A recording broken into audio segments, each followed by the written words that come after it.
কি লাগবে? দাদা এখানে একটা কভার দেওয়া তো।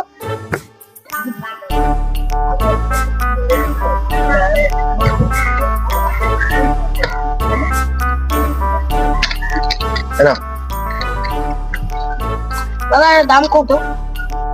একদম 200 টাকা।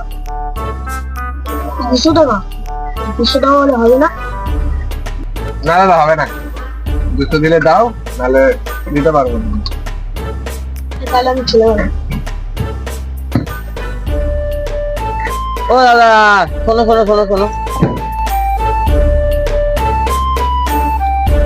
কি হলো দাদা, চলে যাচ্ছিলে কেন?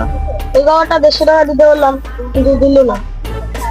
কি রে রানী, হ্যাঁ, দোকানের মালিক কে? তুই। তাহলে আমি বলবো। না দাদা, এটা 150 টাকায় হবে না।